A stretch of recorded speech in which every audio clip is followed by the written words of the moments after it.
감동의 시간입니다. 우리 아침 예배로 하나님 앞에 함께 나가겠습니다. 오늘은 마태복음 14장 13절에서 21절까지의 말씀을 우리 함께 읽으시고 하나님 말씀을 나누겠습니다.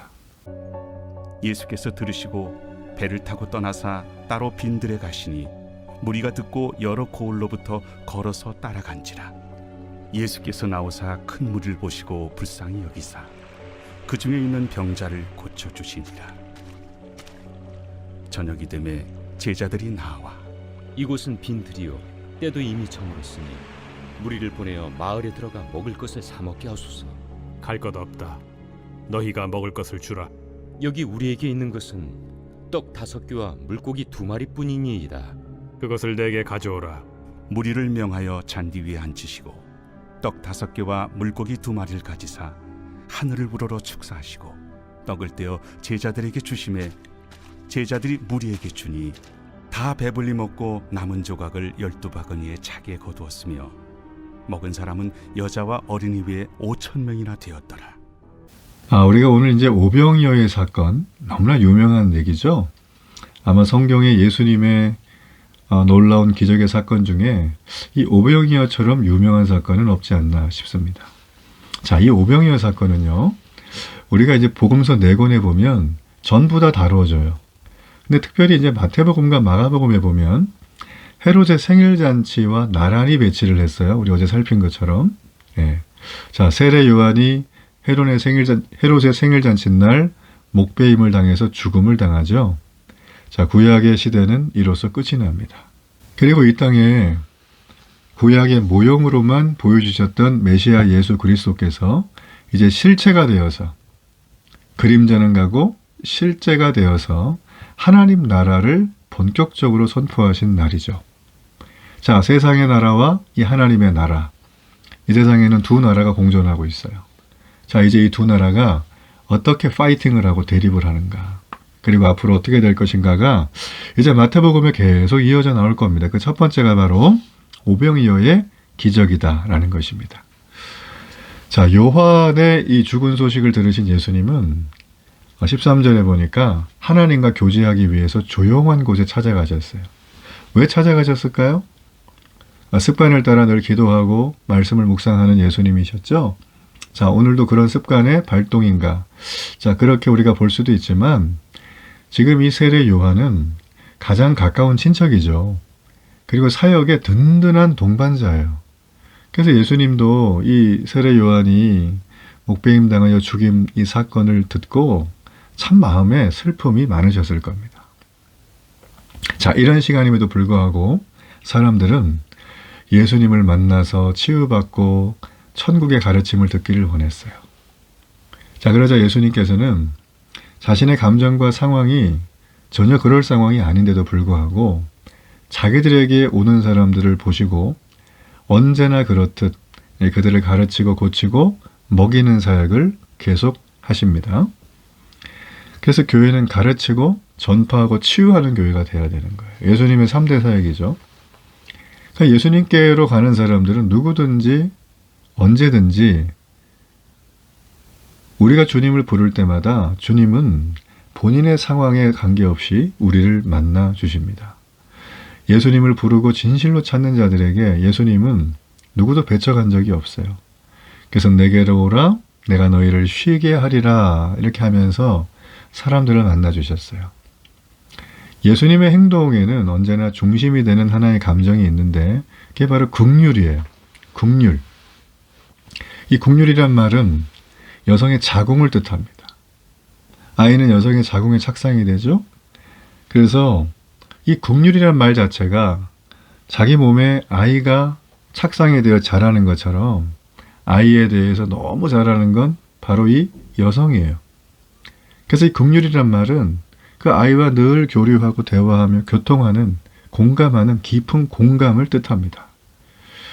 예수님은 언제나 이 긍휼의 마음을 가지고 사람들을 대하셨어요.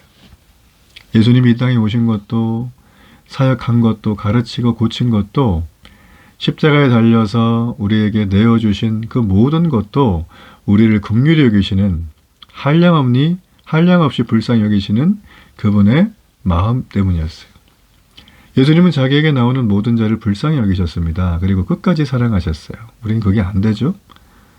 자, 그것도 한량없는 긍휼을 받은 자로 자격 없는 은혜와 긍휼로 구원을 받았어요, 우리가. 그죠? 자, 그렇다면 우리는 이 긍휼을 받고 한없는 무조건적인 사랑과 은혜를 경험한 우리들에게는 동일하게 이 긍휼을 한없는 사랑으로 다른 이에게 행해줘야 됩니다. 자, 그 책임이 있는 거예요. 여러분, 그러므로 긍휼을 행함과 선한 행실은 선택이 아니라 우리의 의무예요. 내가 하루 먹고 살기도 힘들어요, 목사님. 요즘에 정말 바빠요. 내 육아 스트레스 많고 직장생활 너무 고단한데 무슨 긍휼과 선행이에요. 아니에요. 이거는 우리 의무예요. 이거 나중에 미룰 수 있는 게 아니에요. 여러분, 긍휼히 행하십시오. 선행을 행하십시오. 자, 예수님은 우리에게 또 명령을 하시는데 16절에 보니까 너희가 주래요. 자, 이게 지금 무슨 말씀이에요? 예, 지금 여기 보게 되어지면 예수님이 이 오병이어의 기적, 말씀을 천국 비유를 말씀하시고 막 고치는 사역을 하는데 시간이 많이 가서 해가 떨어져요. 근데 여기는 들판이라 먹을 게 없죠. 그런 상황 속에서 제자들이 예수님 지금도 늦지 않았으니까 이들을 빨리 해산해서 집에 돌아가라 하셔서 집에 가서 밥을 먹어야 됩니다. 지금 여기 모여있는 사람들은 5,000명인데 이게 남자만 5,000명이니까 여자와 아이들까지 다 합치면 약 1만 명쯤 될 겁니다. 예수님 그 모르는 바가 아니에요. 그런데 너희가 주라는 거예요. 우리가 가진 것은 아무것도 없는데 예수님은 우리를 지목해서 일하라고 하시고 행동하라고 말씀하십니다. 내 코가 석자인데 예수님은 나를 사용하여서 그 일을 하라고 하십니다. 왜 예수님이 그런 말을 할까요? 우리가 가진 것이 없어 보이지만 우리가 가지고 있는 게 있어요. 그게 뭐냐면 이 무리들은 없는 믿음이에요. 제자인 우리들이 가지고 있는 건 믿음을 가지고 있습니다. 바울은 자신의 이 썼던 서신서에 여러 곳에서 믿음이 역사를 이룬다라고 했어요. 자, 여기서 믿음은 신념이 아닙니다. 천국이 있을 거야. 그러니까 난 천국 가. 자, 자기 생각에 천국이 있다. 자기 생각을 믿는 거죠. 이건 신념이에요.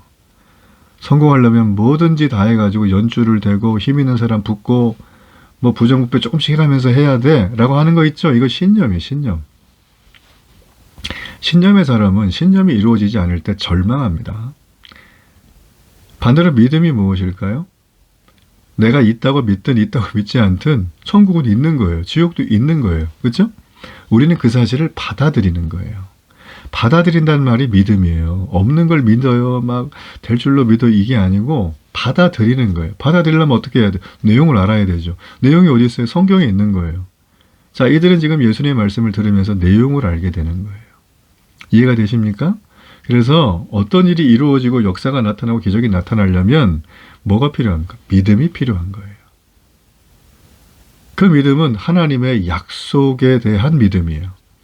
하나님이 말씀하신 약속, 십계명에 주신 약속, 주기도문에 주신 약속, 그리고 성경 내내 우리가 하나님의 자녀이기에 세상 속에 죄와 사망의 노예로 살아가는 이들을 건지라고 하는 하나님의 약속. 그러므로 우리는 이 믿음을 가지고 하나님의 약속에 따라 이루어질 것을 바라봐야 됩니다. 그리고 끝까지 바라봐야 됩니다. 이걸 인내한다라고 그래요. 신앙은 인내가 필요해요. 여러분이 손바닥 뒤집듯이 신앙생활 하면 바로 뒤집어진다 이런 거 없어요, 여러분. 실망하지 마세요. 그렇다고 하나님이 안 뒤집지 않아요. 여러분의 수준에 맞춰서 뒤집어 주십니다. 아멘. 네. 자, 이렇게 이런 믿음을 요구하셨어요. 그렇죠? 그래서 이 뭐 오병이어, 어린아이 손에 있는 그 아주 하찮은 거잖아요. 도시락, 점심 한 끼 도시락. 자, 이걸 하나님이 사용하시죠. 그래서 놀라운 일을 행하시죠. 그렇죠? 약 1만 명이 넘는 사람들이 이걸 다 먹고 풍성하게 차고 넘치도록 해주셨다. 천국이 어떤 곳일까요? 우리에게 이걸 통해서 보여주는 분명한 상징이 있어요. 그게 뭐냐면 모든 사람들이 배불리 먹고도 음식이 12바구니가 남아요.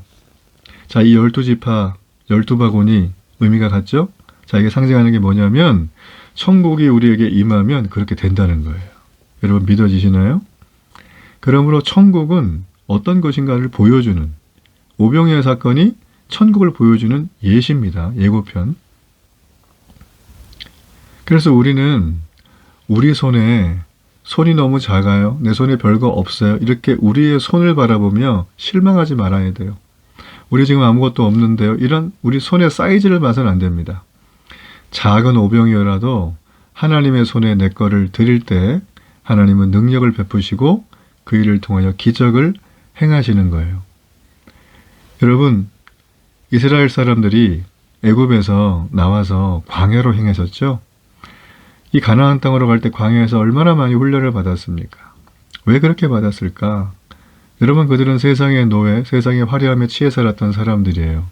그런데 하나님은 이제는 하나님 나라의 율법, 그 율법이 너희를 자유롭게 할 거라고 말하면서 이제 이 광야길을 통하여 우리의 모든 노예의 근성, 죄의 근성을 빼라는 거죠. 그래서 이걸 뺀 사람들은 이제부터는 세상을 살아도 오병이어를 기적이라 부르지 않고 그냥 일상 속에서 누림이라고 불러요. 그들에게 기적은 상식인 거예요.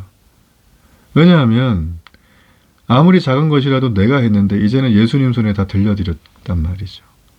그랬을 때 그 모든 것들의 만족과 풍성함이 넘치게 된다라는 거예요. 전 여러분의 삶에 오늘도 일어나는 오병이어의 기적을 반드시 경험하는 감격이 있기를 바랍니다.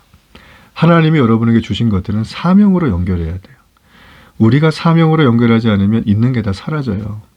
그러므로 하나님께 구하는 것도 중요하지만 이걸 받았다면 사명으로 쓰게 해달라고 기도하고 거기에 맞는 박력과 담대함과 은혜와 용기를 달라고 하나님께 더욱 기도하는 그런 은혜의 시간이 되기를 간절히 바랍니다. 결단의 기도를 드립니다. 살아계신 하나님 은혜를 감사합니다. 내 손에 있는 것들을 내 가지고 해보려고 했던 어리석음을 회개합니다. 주님의 손에 올려드리면 하찮은 것이 오병이어의 기적을 만들 줄로 믿습니다. 끝까지 하나님의 은혜를 바라보며 믿음으로 걸어가게 하소서. 예수님의 이름으로 기도합니다. 아멘.